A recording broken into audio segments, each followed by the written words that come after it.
Hey guys, good morning, good afternoon, good evening, wherever you are out there in the world. Welcome to our second edition of the Train Talk from Milepost 141, our Soundbites podcast. So as you know, my name is George Bogatuk, and this is Norman Carnaby, and we are hosting our podcast here. And so this is kind of a podcast where we're going to talk about some train things that you and I have both been working on, projects, things we want to show off. Mm-hmm. And then, of course, we'll talk a little bit of shop, talk a little bit of SoundTraxx products, things like that. So with that, let's kind of just get into it. Yeah, why not? We did the intro last episode. So. We did the intro last episode, and so what we're wanting to do is just kind of remind people what we're doing, give them a little episode, a little taste of what we're doing. The short version. If you want the long version, go back to the first episode. If you want any background on what he models, what I model, sort of what our goal is here, and just our background generally. Yeah, I think that's a good way to do it. If you missed the first episode, you can catch it on our podcast links, whether it be on YouTube, Spotify, or otherwise. And then I have a question. Why? Why did you miss that? It's classic comedy gold, guys. I wouldn't go quite that far. We're trying to get them to watch. So let's throw out some bones, all right? Yeah. So anyway, with that, let's go ahead and jump into this week's modeling project. All righty.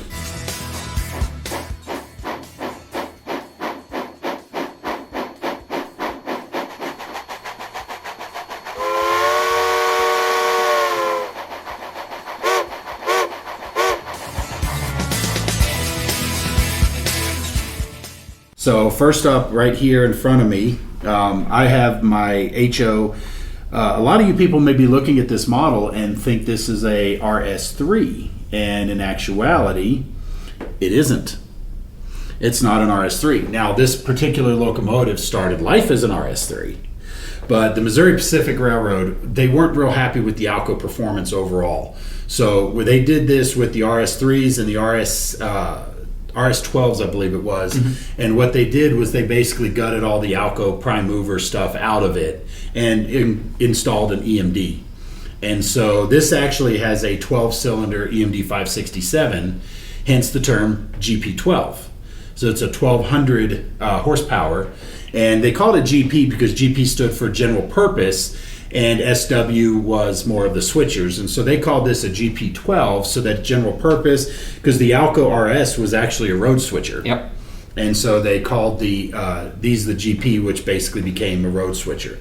Now, the Missouri Pacific used these a lot in what they called their traveling switch engines. And what they would do is they would use this to basically kind of go around and do oddball jobs, maybe road switcher jobs, where they go out and do some industries on the line, do some switching in the yard, things like that. So that way, at least they still had the power to be able to do it, but they weren't investing in new equipment. Now, in this particular model, a few things that I did. Now, this started life as a Bowser RS3. Now, one of their newest releases of the RS3 is actually very well detailed. There's a lot of cool stuff on here. And one of the things that it actually came with were these number boards on the corners and the class lights. But the one thing that Bowser did not do was light the class lights and light the number boards. They were just thick plastic. Now, what they did for the class lights was they put the little jewels in there. So it looked like they were reflecting light, but they weren't actually lit. So some of you guys know me and know that that's not good enough, so I had to go and take it apart. And in addition to adding the stuff, now the GP12 things that you can point out, on the top here you'll see these 3 EMD style exhaust stacks that are on the top here, and I've taken and put the spark arresters on them, just following the prototype. And those are actually a mesh, aren't they? That's a wire mesh. It's a see-through product made by Gotham Rail Marine 3D print company. And so they print the body, and then you cut the mesh out of some etched metal mesh, and then you fold it and put it over there. And they give you all the neat little tools. And it's not very expensive, so it's a really cool little addition. Okay. But I will tell you, they are fragile. I believe it. There's 3 on here. I used 4. So gotcha. do the math. But this housing that sticks up above the roof line, and then there's a square box here over the radiator fans, and on here you can see 2 of those EMD style fans that you would typically see on like an F7 or something like that. That was a 3D print that I got from Charlie Duckworth at the Mopac Historical Society. Okay. I will say that I haven't found them on their website since, so they may have printed them and out of them and maybe reordering them. I don't know, but that's where I got it. Okay. So there's a pre-made casting for this, and then the exhaust stack housing. So basically, I just had to cut the body out, make that open, drop that in place, and then sand the top of the roof line flat so I could put this on and then go from there. So that was really the only major changes to the body. Other than the lights. And now the lights took a lot more because the lights weren't open and illuminated. Yeah. So what I actually did was I found some of the old Athearn steam locomotive number boards that they use on like their FEF3s, the 844s. Unfortunately, they're not commonly found, so it took a little bit of time to find them. But I did find some, so I was able to put 4 on here, so 2 pair. And I changed the LED out from that yellow-green that they use, and I used a white LED, put it in there, and then I drilled out the light castings so that I could illuminate the lights. And so inside this had to pop off, and I had to basically rebuild each of the corner things and then put it back together. And then on the underside, I used a pair of Nick's Loco lights. Now, this is Nick of Nick's Trains. He's the guy that's famous for the Decoder Buddy. And I put his Loco lights underneath, so it's got that nice 3D shaped housing for the truck lights. Put crew figures in there, lit everything up, and then, did some touch-up custom paint. But then this also got a weathering job. Yeah. So a lot of the rust and dark that you see is oil paints, actually. Oil paints mixed together, and I faded off the blue and then did the rust on top and then did some airbrush weathering on top. So I put a lot of effort into here, but even on the walkways, you can see the different patterns on there where it's faded and some rust. I can see a bit of the texturing on the walkways, how that's interacted with the... So I'm going to grab this other camera here and just kind of show a walk around, so to speak. Now, if any of you guys were at the St. Louis RPM in Collinsville, Illinois, you actually got to see this model firsthand because that's the first time it's coming out publicly. Of course, we're recording this a little bit beforehand. But as you know, for me, I had to install a Blunami. But one of the advantages of the Blunami is I can name all my lights. So when I turn on my headlight, you'll notice this light didn't come on because the long hood is the actual front. Okay. And so I've got it wired up and done inside of there. But when I do, so from this camera angle, I'm looking at the rear of the locomotive. So I turn on the rear class lights, you can see those come on. And then the rear number boards come on. You can kind of see that there in the camera. Okay. And then the rear headlight is on a separate function. So I take it the Mopac ran these long hood forward typically? On this particular model, they were, because the F is designated on the front. Okay. And so this ran long hood forward. And so you can kind of see that there. So on the front, since we've moved the camera over here. So right there. Yep. Well, go ahead and move the camera. We'll show the front lights. Oh. Since it's over there. So we have the headlight on, and then there's the front class light and the front number boards. And then with that, we'll kind of come around here, and you should be able to see those truck lights illuminated. It'd be a little harder to see because they're right above here, and they do shine down, so it's a lot easier to see in the dark. But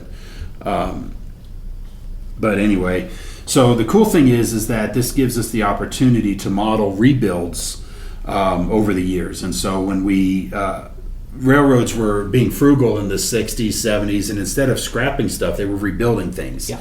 And so in this particular case, they put it in with an EMD power. So we're going to go ahead and start it up. And then you'll hear that EMD 567, and it's the 12-cylinder. The funny thing about it, though, is it almost sounds like an Alco to me. Yeah? You can kind of hear it. It doesn't sound like a traditional 567, a 16-cylinder or the 8-cylinder. No. This sounds more like a loping sound, but we'll go ahead and notch it up.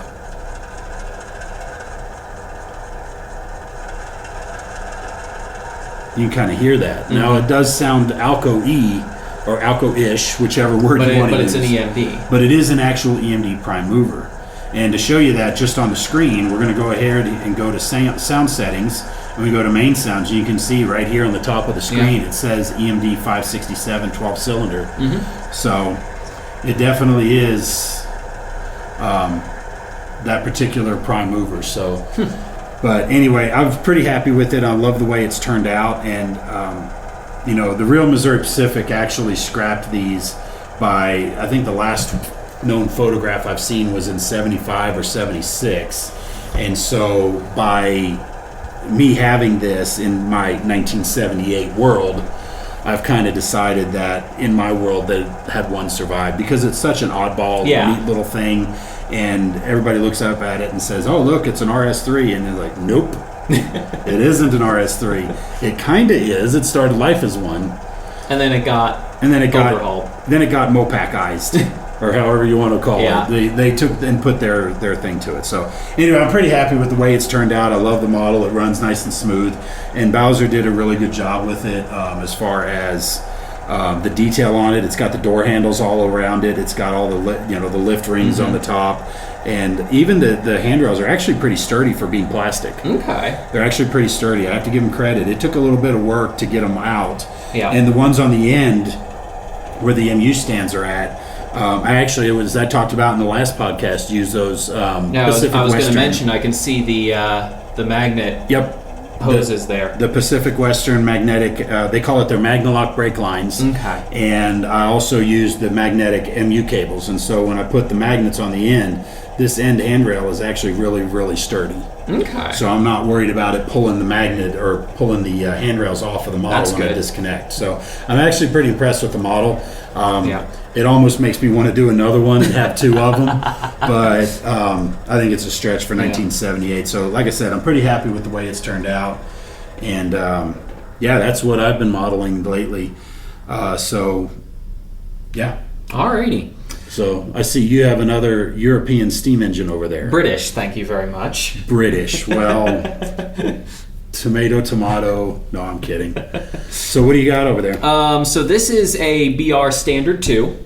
And these were one of the few new build steam locomotives that British Railways designed themselves and built.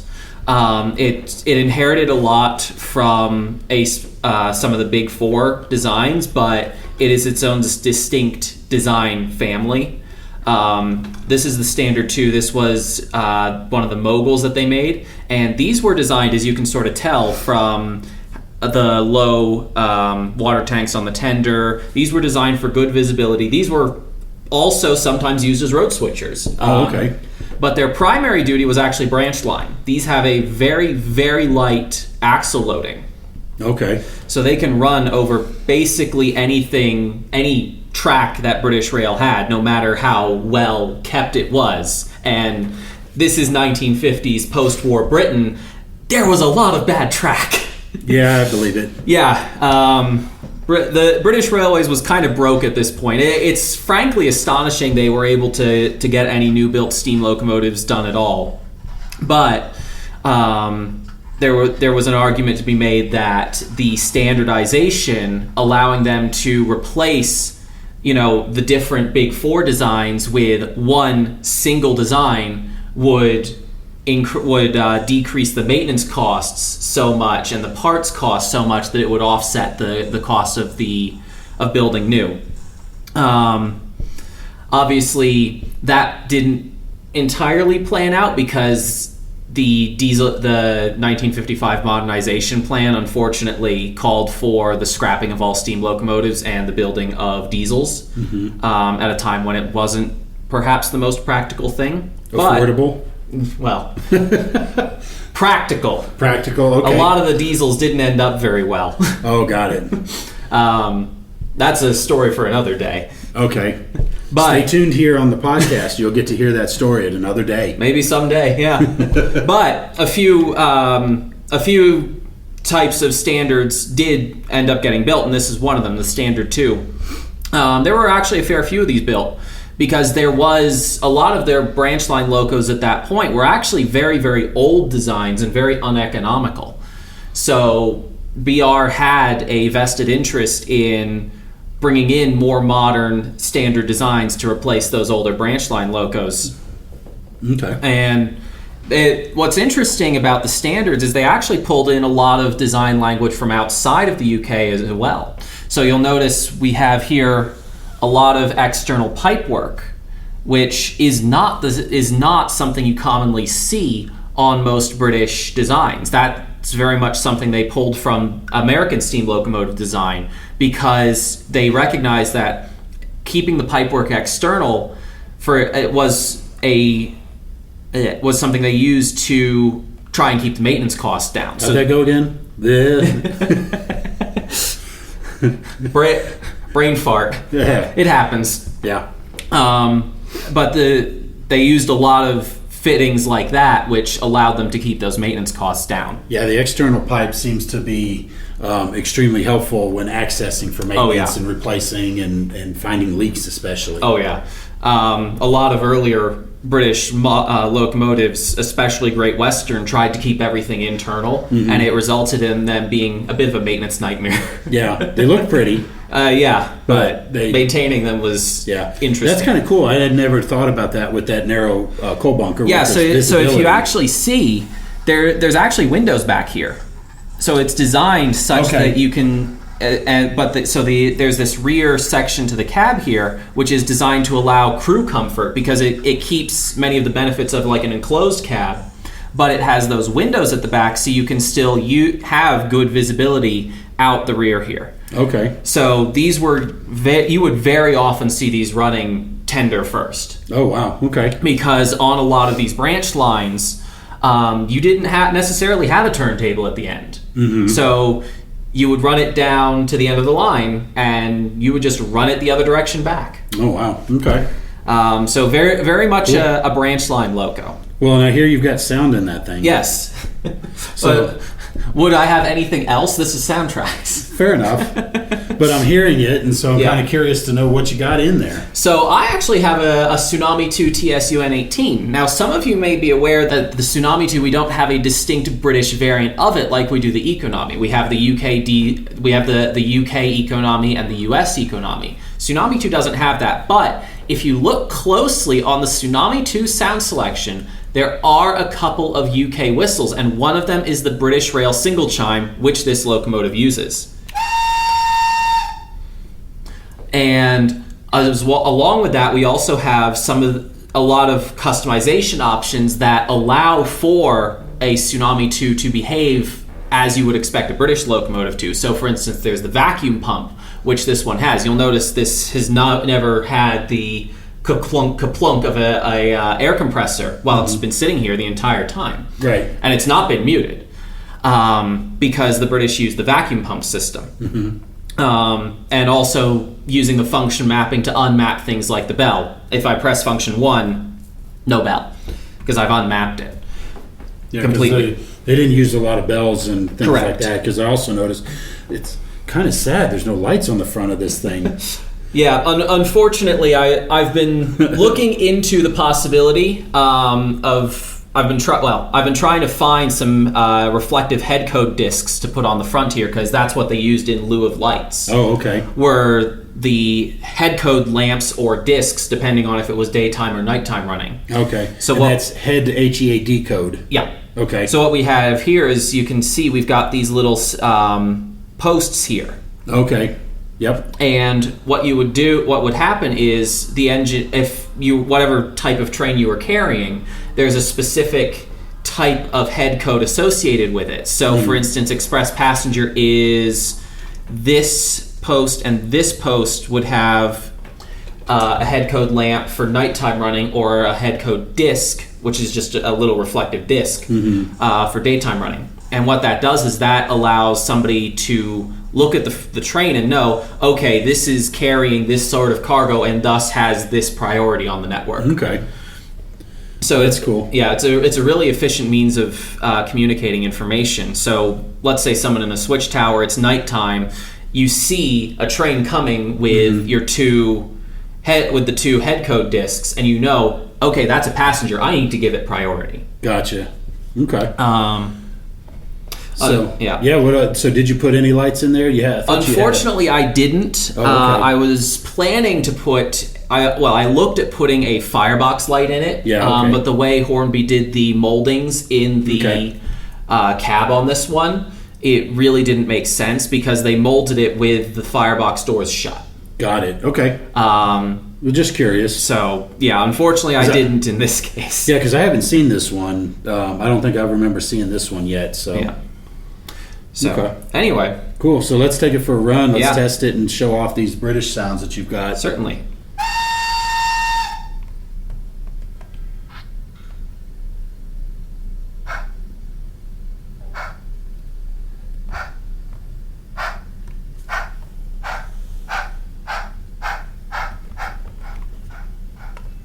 That's cool. You got some momentum built into it and some braking.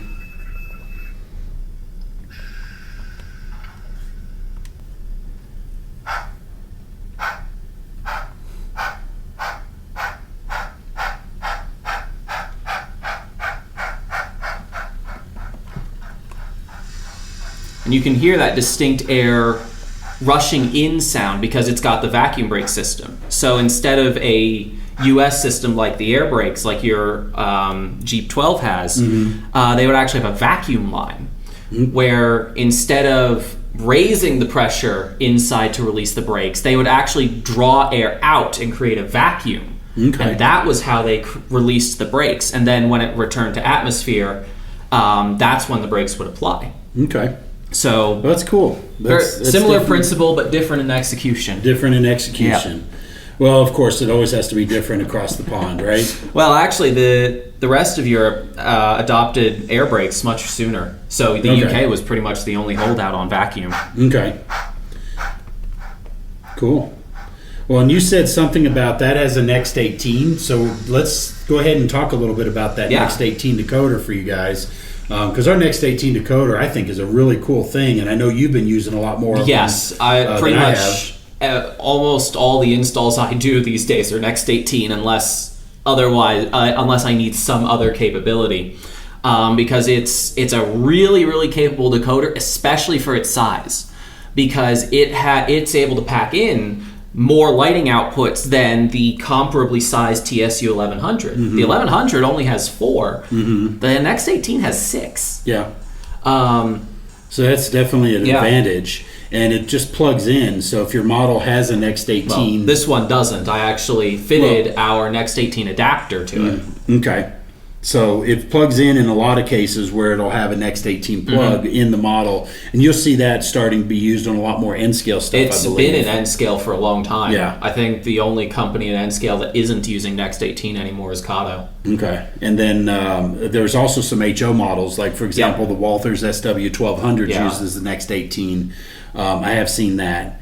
And so with that, but then like you said, you had to hardwire this particular one in using our Next 18 adapter. Correct. And so the Next 18 adapter, part number 810162, I believe. 163. 163. That actually has all the wires on there. It has a place for the current keeper, and the decoder just snaps right in. And when you put the decoder in that current keeper, or in the in the Next 18 adapter, it ends up being similar in size to the TSU 1100, but it has a couple of distinct advantages. One, it's narrower; it's 9.5 millimeters wide, so it can fit in narrow body N-scale diesels. But the other thing I've actually found really nice with it is the Next 18 adapter doesn't run the full length of the decoder. It only runs to the Next 18 socket itself, so it's only at its full height for half of its length. Right. And I've actually used that in a lot of cases. In this model, though, the tender weight was actually shaped very, very strangely, especially in conjunction with this lower height water tank.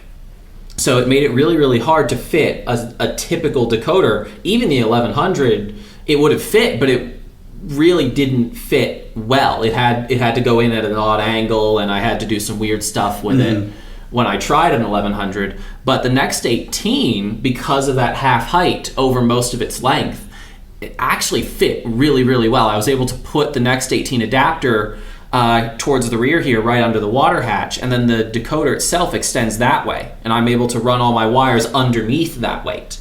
So it made a really nice installation, and I have 6 lighting outputs for whenever I end up, if I can figure out how to add some more lights to this guy. Oh, I'm sure we can help you with that. That's what magnet wires I'm already working on it. That's what magnet wires I have plans. So the next 18 decoders are really, really versatile. And we do have them available in all of our sounds, whether it's Steam, EMD, EMD2, GE, Alco, Baldwin, and others. Don't forget electric. And then electrics, of course. I gotta get there first. But we do have those available, and they're available through retailers now. And the next 18 adapters should be available there as well. It's a 1 amp decoder. We talked about it's a 1 watt amplifier, and it does have 6 lighting outputs. So it's a great, nice, versatile decoder for small, tight fit installations. And they are available now at your local retailer. So with that, I think that covers everything we had scheduled for this particular podcast. I think so. I don't have anything else to add to it unless you have any closing thoughts. No? All right. Well, with that, I think we're going to go ahead and sign off. We'll leave these, kind of relatively short. We'll give you some more time, but just get a little bit of information out there. So, guys, if you have any questions, feel free to reach out to us at SoundTraxx.com. You can contact us either for sales, for product questions and support, or you can talk to him about support, whether it's helping setting up your lighting effects, installation questions, things like that at support@SoundTraxx.com. So, guys, with that, I think that's everything we've got. We'll go ahead and sign off, and then we'll see you guys at our next episode. Bye.